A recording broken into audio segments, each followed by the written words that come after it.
So Victor, would love to go ahead and start talking about that first call closing. What can agents do, implement to really make a difference? And what have you found has really made a difference? Yeah, so first call closing is one of the most important things to me because personally, I don't like having to follow up with people. I want to get, the person on the phone the first time, go through the entire process of quoting and building rapport, and then closing it if it's something that is a closable sale. If you can close it on the first call, there's no reason to have to call back on the second call. So with that, I'll move it to the first slide. And the first step in doing this is the beginning of the quote process. And this is geared mostly towards internet leads because that's what I've worked on my entire career, almost exclusively is internet leads, whether it's aged or new. And the first step is confirming the information with removal of opt-outs. So what does that mean? An opt-out is anytime you give the prospect the option to say no or to get off the phone, that's considered an opt-out. So an example of that is going to be, hey, this is Victor giving a call from Brightway Insurance. I see you requested an internet quote online for some car insurance. Is now a good time to talk? Well, as most of you know, if you've bought internet leads, you know that you're going to probably run into someone who's said that to you plenty of times because people are bred to say no to these kind of things, right? How many times do these people get called, whether it's insurance related or not? They get called day after day and they're spammed with everything. So people are bred when they're being called to say no to things, even if they are interested in it. Another example, hey, are you interested in a free quote? Would you like me to just give you a call back? These are all opt-outs that you need to learn how to remove from the structure of your pitch.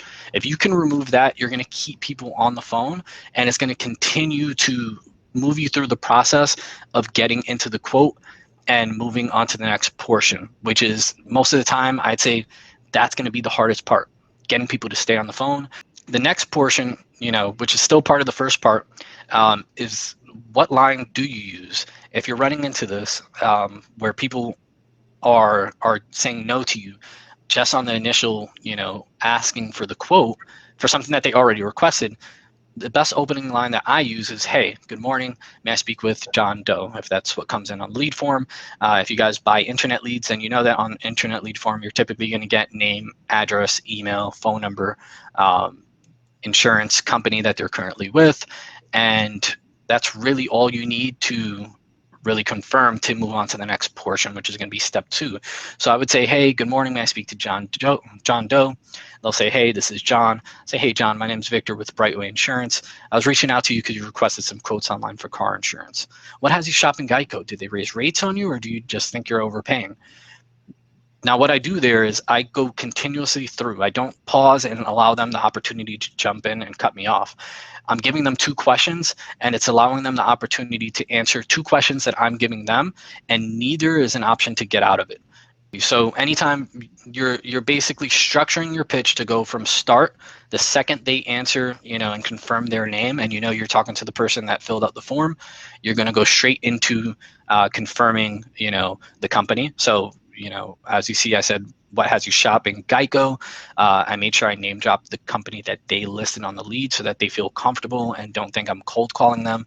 They do know that they asked that they filled out a form, and this is the information that I'm confirming that they put in. So it gives them a little bit of trust with me that I'm, not just calling them out of the blue. And then the 2, the questions that I'm asking. Did they raise rates on you or just overpaying? What this is doing is whichever way they answer, and they will answer one of the 2, it's going to give you more intel on, how you're going to approach the conversation with the client. So if they tell me, yeah, Geico just raised rates on me, they raised my premium $100. Well, great. Now I have a little bit of ammo against them. Awesome. Well, all right. So they raised you $100 a month. How much are you paying now with them? And then you play off of that. So, it's a good way to get them to confirm what they need to confirm, and get them going and talking a little bit, but also getting you what you need to continue on with the quote.